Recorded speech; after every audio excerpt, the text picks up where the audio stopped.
Secular Bharat news देखने वाले अपने तमाम दोस्तों, मित्रों, शुभचिंतकों, सहयोगियों, प्रशंसकों और विरोधियों को भी पत्रकार सुल्तान भारती की तरफ से आदाब, नमस्कार, सत श्री अकाल। दोस्तों, देश के 5 राज्यों में विधानसभा चुनाव हो रहा है। आप जानते ही हैं कि यूपी, उत्तराखंड, गोवा, मणिपुर और पंजाब इस वक्त विकास की बैतरणी बह रही होगी, वायदों की बरसात हो रही होगी। लोगों को ऐसे ऐसे चेहरे नजर आ रहे होंगे जो 5 साल में पहली बार क्षेत्र में और आपके दरवाजों से गुजर रहे होंगे। बहुत सी अजीबो गरीब खबरें भी आ रही हैं देश के कोने से कोने से। कहीं 5 साल में पहली बार चुनाव के वक्त नजर आने वाले नेताजी खदेड़े जा रहे हैं, कहीं कपड़े फाड़े जा रहे हैं, कहीं उनसे विकास लेने के लिए मना किया जा रहा है। लेकिन फिर भी नए नए चेहरे, नए नए साइबेरियन सारस और नए नए लोग वायदों की एक नई फसल के साथ दरवाजे पर पहुंचे हुए। कहीं बोतल बंद विकास जनता को दिया जा रहा है, कहीं सिलाई मशीनों से विकास की नई नई डिजाइन तैयार हो रही है। लेकिन खैर छोड़िए, ये तो चुनाव में होता रहता है। मैं बात कर रहा हूं दिल्ली की, जहां पर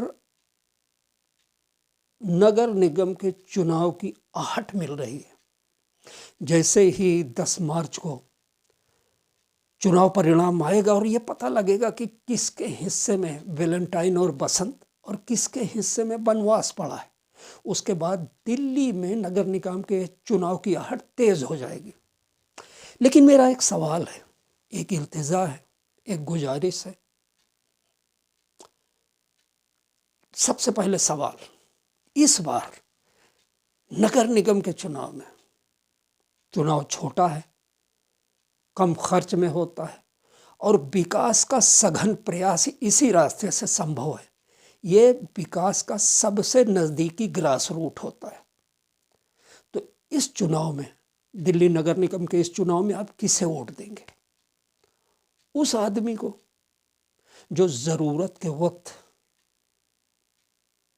आपका फ़ोन नहीं उठाता, आपको नज़र नहीं आता, विकास सिर्फ वायदों के साथ चुनाव प्रचार के दौरान नजर आता है और उसके बाद आप देखने के लिए तरस जाते हैं। ऐसे लोगों को वोट देंगे जो आपका दुख बांटने की जगह नफरत बांटते हैं? ऐसे लोगों का वोट देंगे जो विकास को सिर्फ चुनाव अधिसूचना जारी होने के बाद अपने घोषणा पत्र पे लाते हैं और उसके बाद फिर 5 साल के लिए गायब हो जाते हैं, उड़कर किसी और जगह चले जाते हैं, बिल्कुल साइबेरियन सारस की तरह? अगर आप मुझसे पूछें तो मेरा एक सुझाव है आपके लिए, आप सबके लिए है, आपके लिए भी है, आपके लिए भी है और आपके लिए भी। सुझाव ये है कि आप महसूस करें कि समाज सेवा में रहने वाले लोगों का सेवा से ज्यादा गहरा ताल्लुकात होता है बनिस्बत उन लोगों को जिन्हें आप वोट देकर चुनते हैं, सियासत में पहुंचते हैं, सत्ता का रसास्वादन करते हैं और उस लज्जत को, उस मुआशरे को, उस माहौल को छोड़कर फिर आपके बीच में आते नहीं। वो आते हैं तो सिर्फ 5 साल के बाद। तो मेरा तो ख्याल है कि इस बार हम एक सियासत वाले शख्स को न चुनकर उस समाज सेवी को चुने जो आपके बीच में बैठा है। आप उसे जानते हैं, आप पहचानते हैं, वो नौजवान है, उसके दिल में हसरत है, ललक है और आपसे हमदर्दी है। जब भी किसी किस्म की मुसीबत होती है वो आपके दरवाजे पहुंचता है, वो आपके बगल रह रहा है, आपकी कॉलोनी में है, आपसे अच्छे ताल्लुकात हैं, आप उसे जानते हैं। कभी भी रात में, किसी भी वक्त, किसी भी मुसीबत में, किसी भी खुशी के मौके पर जाके आप बुला सकते हैं उसे। और ऐसे शख्स, चाहे वो संगम विहार में हो या शाहीन बाग में, तुगलकाबाद में हो या तीमारपुर में, महरौली में हो या महिपालपुर में, जामा मस्जिद इलाका हो या जैतपुर इलाका हो, बल्ली मारान हो या बदरपुर हो, दिल्ली के किसी हिस्से का कोई भी वार्ड हो, अगर ऐसा आपका जान पहचान वाला, ऐसा हमदर्द आदमी, ऐसा बगैर किसी भेदभाव के हिंदू मुस्लिम सबके काम में आने वाला शख्स खड़ा हो रहा हो, उसकी मदद कीजिए। वो आपके बीच का है, आपके पहचान का है, आपका दोस्त है,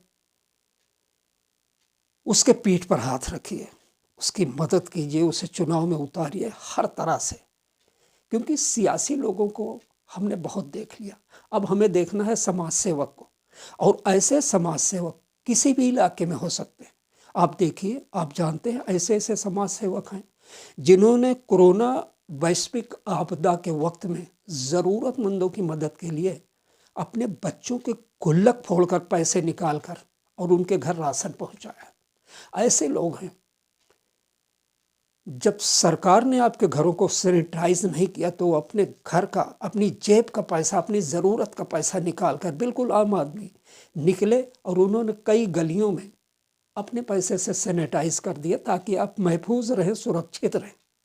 ऐसे लोग हैं जिनके दिल में समाज को बेहतर देखने की तमन्नाएं, और ज़रूरत पड़ती है तो वो चुनाव आयोग तक पैदल घर से पदयात्रा करके निकल पड़ते हैं। एकला चलो रे, कोई साथ दे ना साथ दे। ऐसे लोग जो उसमें अस्पतालों में सर्दी के दिनों में, कड़कड़ाती हुई ठंड में अस्पतालों के अंदर अपने रिश्तेदारों को तीमारदारी देते हुए रोजेदार लोग मायूस बैठे होते हैं तो रातों में 8-10 मोटरसाइकिलें वहाँ पहुँचती हैं और नौजवान लोग उनकी सहरी का सामान ले जाते हैं। ऐसे लोग हैं जो बाढ़ आए, सूखा आए, भूकंप आए, कोरोना आए, उनकी मदद के लिए दिल्ली से निकलकर केरला तक जा रहे हैं। ऐसे लोग जो हर ज़रूरत के वक्त पे कुछ अपनी जेब से और कुछ साहिब हैसियत लोगों से मांगकर असंगठित मजदूरों के उस जत्थे को जो यहाँ दिल्ली से निकलकर अपने गांव की तरफ लौट रहा है, उनको राशन देते हैं। जिनके पास काम नहीं उनकी मदद करते हैं। तो ऐसे समाज सेवकों को छांटिए, और अगर वो खड़े हो रहे हैं तो सारा सियासी मोहब्बत का भूत दूर कीजिए और आप पहुँचिए सामाजिक सेवा के इन कर्मवीरों की मदद कीजिए। तो दोस्तों, मुझे आपसे यही इल्तिजा करना है कि चुनिए उनको जिन्हें आप पहचानते हो, जो आपके बीच में बैठे हुए, और एक बार अगर आपको कंफर्म करना है कि आपसे मिलने जुलने वाले सियासी पार्टियों के लोग आपको कितना चाहते हैं, आपकी कितनी इज्जत करते हैं, तो उनसे टिकट मांग कर देखिए, आपकी गलतफहमी दूर हो जाएगी। और एक बार अपनी ताकत अपनों के लिए लगाया अगर आपने, तो फिर देखिए वही लोग आपके दरवाजे पर आएंगे, खटखटाएंगे और कहेंगे कि इस बार का चुनाव आप मेरी पार्टी के टिकट से लड़िए। तो अगर इस बदलाव की तस्वीर आप देखना चाहते हैं तो फिर तैयार हो जाइए, और इसकी तैयारी आज से ही शुरू करें। सारे गिले शिकवे और मतभेद मिटा के उन लोगों को फ़ोन कीजिए, उनसे मिलिए, उनकी पीठ ठोंकिए। उन्हें कुछ नहीं चाहिए, पैसा नहीं, प्रोत्साहन चाहिए। आपका एक आश्वासन भरा हाथ उनकी पीठ पर चाहिए। आखिर में इस शेर के साथ मैं अपनी बात ख़त्म करता हूँ कि अपनी हिम्मत, अपनी ताकत, अपने बाजू तौल कर ऊंचे हस्ती में उड़ना है तो उड़ पर खोल कर। जय हिंद, जय भारत, अल्लाह हाफिज़। और अगर आप इस चीज़ से सहमत हैं कि इस बार हम अपने बंधु को देंगे, इस बार सियासत की तरफ न जाकर समाज सेवा की तरफ जाएंगे और उन्हीं चेहरों को सामने लाएंगे, उनको सियासी ताकत से भी माला माल करेंगे, जिससे वो भविष्य में हमारी बेहतर सेवा करें। तो इस नए सवेरे के इस्तकबाल के लिए तैयार हो जाइए। अल्लाह हाफिज़।